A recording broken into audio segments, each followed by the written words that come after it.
Quando Deus quer usar, não há quem impeça. Quando Deus quer transformar, não há quem impeça.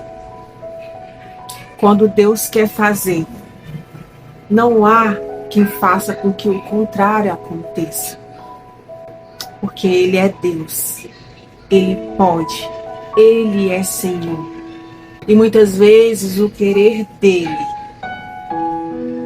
caminha na contramão do nosso querer. Muitas vezes o querer dele caminha na contramão da nossa lógica. O querer dele sempre caminha na contramão da lógica desse mundo. Afinal de contas, é isso que a palavra nos diz. Que a fé é loucura para os olhos naturais. A fé, ela caminha na contramão desse mundo. Ele escolhe as coisas loucas para confundir as sábias. Ele escolhe os fracos para confundir os fortes. E quando nós olhamos aqui para a história de Paulo, que é o que nós iremos falar hoje aqui nesse vídeo, baseado, mergulhando em Atos dos Apóstolos, capítulo 8, dando continuidade ao nosso quadro, mergulhando na Bíblia. Quando nós olhamos para a Bíblia como um todo, nós vemos um Deus que ama surpreender. Nós vemos um Deus que ama operar na contramão da lógica que o natural dita. Aqui em Atos capítulo 8, nós vamos ver o momento da conversão de Paulo.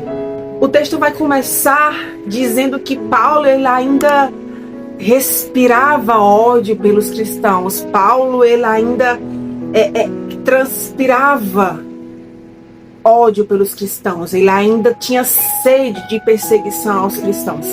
A Bíblia vai dizer que ele pede cartas de autorização para que, conforme ele caminha até Jerusalém, caso ele encontre algum cristão no meio do caminho, ele tem ali autorização para prender esse cristão, essa cristã. E é exatamente nesse momento em que o coração de Paulo estava tramando morte, perseguição, que o mover de Deus acontece. Quando olhamos aqui para esse momento, para esse texto, nós vemos aqui estampado um Deus que frustra planos. Paulo tinha algo programado em seu coração, mas o Senhor operou completamente o contrário, porque Deus ele já tinha um plano arquitetado, um plano montado para a vida de Paulo. Ele já tinha uma obra preparada para a vida dele. E é nesse caminho em que o plano de Paulo era prender cristãos que Paulo é encontrado por Jesus. A Bíblia vai dizer que uma luz resplandece, fazendo com que Paulo, aqui ainda Saulo, caia prostrado em terra. E a Bíblia vai dizer que dessa luz sai uma voz que diz: Saulo, Saulo, por que você me persegue? E ali Saulo fica sem entender nada, porque afinal de contas ele não era um cristão. Afinal de contas, em seu coração ele alimentava o ódio pelos cristãos, ou seja, ele vivia uma vida completamente oposta àquilo que o próprio Deus estava movendo naquele tempo. E sem entender, ele pergunta: quem és tu, Senhor?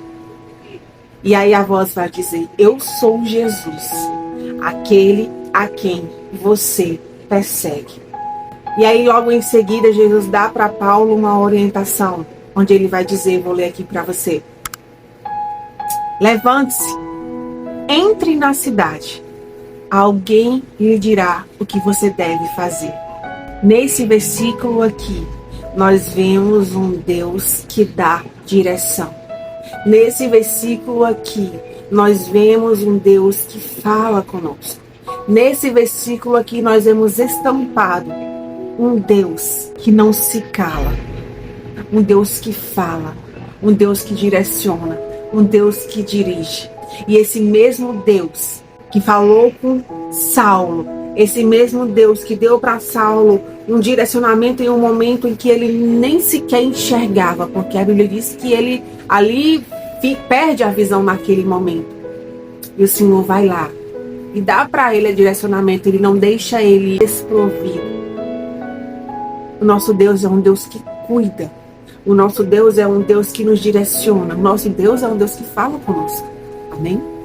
E aí no versículo seguinte, ele vai dizer que os homens que estavam com Saulo ficam sem entender nada, porque eles também não conseguem ver nada. Mas eles também escutam sem saber de onde está vindo aquela voz. Então Paulo se levanta ali do chão e se dá conta de que não consegue enxergar. E conforme o Senhor havia lhe dirigido, ele vai até Damasco. E por 3 dias não come nem bebe.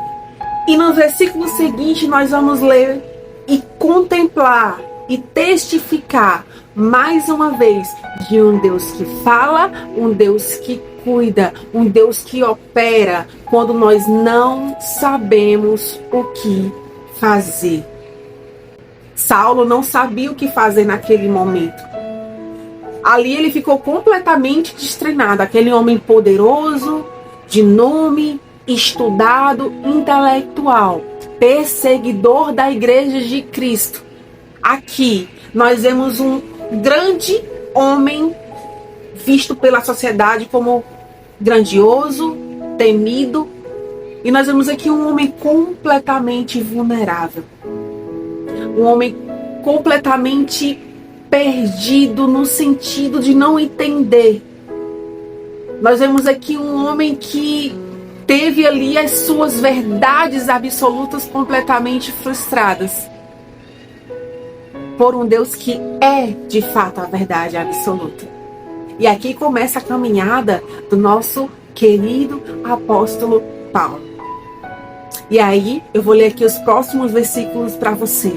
E vamos testificar e continuar crendo que esse mesmo Deus que falou aqui nesse momento também fala conosco hoje. E a Bíblia vai dizer: em Damasco havia um discípulo chamado Ananias. O Senhor o chamou em uma visão.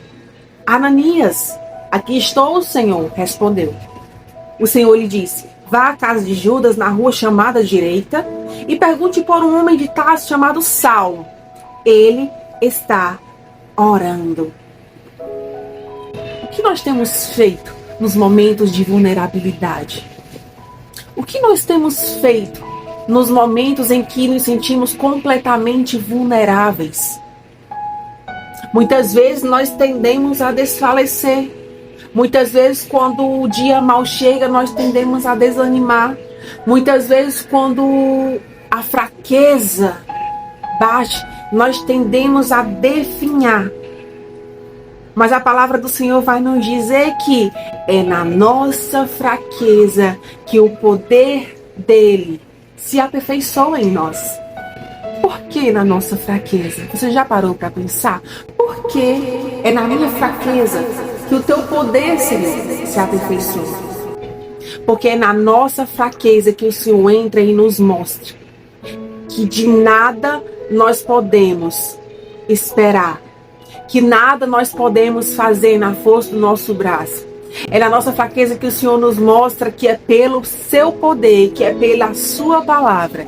É na nossa fraqueza que o Senhor nos mostra que quem faz é Ele. É na nossa fraqueza que o Senhor nos mostra que quem provê é Ele, que quem cuida é Ele, que quem fala é Ele, que quem faz é Ele, e que é tudo sobre Ele e nada sobre nós. É na nossa vulnerabilidade que nós podemos enxergar que nós somos pó e que ao pó nós iremos voltar. É na nossa vulnerabilidade que nós paramos, refletimos e compreendemos que somos nada, mas que se buscarmos, que se orarmos, que se crermos em um Deus que é tudo, Ele trata de cuidar das nossas necessidades, daquilo que nós precisamos.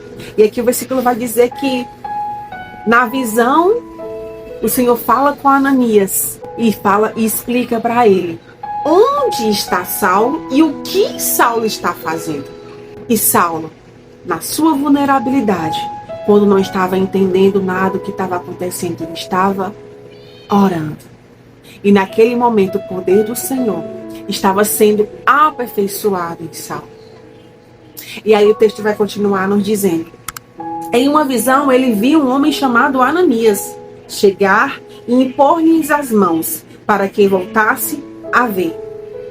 Veja bem, o Senhor falou com Ananias e o Senhor falou com Saulo. O Senhor nunca fala de um lado só. Quando ele manda um recado, ele fala dos dois lados. Ele não é Deus de confusão. Amém? E aí o versículo vai continuar. Em uma visão, Ananias respondeu: Senhor, tenho ouvido muita coisa a respeito desse homem, de todo o mal que ele tem feito aos teus santos em Jerusalém. Ele chegou aqui com a autorização dos chefes dos sacerdotes para prender todos os que invocam o teu nome. Ananias estava com medo, Ananias temeu aqui nesse momento. O que é completamente compreensível, tendo em vista a trajetória de Saulo. Um homem que perseguia a igreja, um homem que matava cristãos. Mas eu quero chamar a tua atenção aqui nesse momento, não para o momento em que Ananias temeu, mas para o que ele fez apesar do medo que ele sentiu naquele momento. Então o Senhor vai dizer: o Senhor, porém, disse a Ananias: vá, este homem é o instrumento que escolhi para levar o meu nome diante dos gentios e dos seus reis, bem como diante do povo de Israel. Mostrarei a ele quanto deve sofrer pelo meu nome.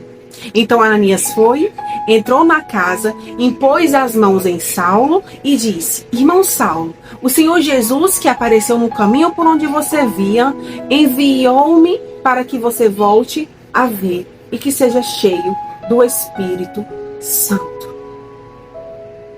Apesar do medo, Ananias foi. Apesar do medo, Ananias obedeceu a ordem do Senhor. Apesar do medo, Ananias continuou. E a pergunta que fica para nós aqui nesse versículo é: o que temos feito quando o medo bate a porta? Será que temos travado? Será que temos deixado de continuar?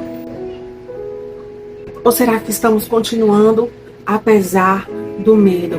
Porque o nosso foco está em quem nos chamou. Porque o nosso coração está voltado a obedecer àquele que falou conosco, que nos tocou, que nos transformou, que nos formou. Ananias escolheu obedecer, apesar de temer naquele momento. Ele confiou que o seu Deus de forma alguma lhe pediria algo que ele não pudesse fazer. De forma alguma. O Senhor não nos pede algo que nós não possamos fazer. A Bíblia nos diz que Ele jamais nos daria, Ele não nos dá um fardo mais pesado que o que nós conseguimos suportar. Se Ele permite, é porque Ele sabe. Se Ele permite, é porque Ele está conosco. Se Ele permite, é porque Ele tem o controle da situação. Nós só precisamos fazer como Ananias. Continuar obedecendo. E obedecer, apesar muitas vezes de temer. E a Bíblia diz que depois que Ananias ora por Saulo, os olhos dele caem algo como escamas. E ali naquele momento, Saulo passa a enxergar novamente. E aí em seguida ele se levanta e logo é batizado. Ele come, ele bebe, porque afinal de contas ele estava há 3 dias sem comer e sem beber. E depois que ele é tocado pelo Senhor, depois que ele escuta a voz do Senhor, depois que uma obra começa a ser gerada, uma obra de transformação de dentro para fora, ali em Saulo, ele levanta, ele se batiza e então ele come, bebe e descansa. E aí a última parte desse texto, dessa primeira parte do capítulo 9 de Atos dos Apóstolos. A Bíblia vai dizer que depois que ele se batiza, come, bebe, descansa, processa um pouco tudo aquilo que tinha acontecido com ele, ele começa a trabalhar, a contribuir na obra do Senhor. E a Bíblia vai dizer que os irmãos ali ainda ficam meio temerosos, né? Temerosos de confiar se aquela conversão foi de fato verdadeira ou se não, se eles podem confiar, ou se tudo aquilo não passa de um plano, uma coisa arquitetada. O medo está ali presente. E a Bíblia vai dizer que só depois que Saulo testemunha dos feitos do Senhor na vida dele, só depois que Saulo testemunha para eles o que lhe acontecera no caminho de Damasco, tudo que o Senhor havia feito, como o Senhor o havia encontrado, como o Senhor havia falado com ele. Só depois de contar o seu testemunho é que a igreja começa a confiar que de fato, uma obra do próprio Deus estava sendo feita ali na vida de Saulo, aquele homem que outrora matava aquele povo que agora ele fazia parte. E é assim que Deus faz. Ele confunde a nossa lógica, ele caminha na contramão da nossa lógica. As coisas dele são loucura, são loucuras para esse mundo. Esse mundo diz, vai para a direita, e o Senhor diz, vai para a esquerda. Esse mundo diz, vai para cima, e o Senhor diz, vai para baixo. Esse mundo diz, volta, e o Senhor diz, prossegue. Ele trabalha na contramão. Ele escolhe os loucos para confundir os sábios. Ele escolhe os pequenos para confundir os grandes. Ele escolhe os fracos para confundir os fortes. É assim que ele faz. E ele escolhe quem ele quer. Ele usa quem ele quer. Ele faz como ele quer. Nós gostando ou não, nós aceitando ou não, porque ele é Deus. Ele tem o poder. Ele é Senhor. Ele é Criador e nós criaturas. Saulo ali se rendeu. Porque a verdade é que quando o Senhor nos toca, quando o Senhor fala conosco, quando o Senhor nos encontra, não tem como resistir, não tem como não se render. A rendição é o fato, o toque dele. O toque dele nos desmonta. A voz dele nos constrange. Quando somos encontrados, não tem como não se render. Pode ser a pior pessoa do mundo. Pode ser o maior ditador do mundo. Pode ser quem for. Quem for.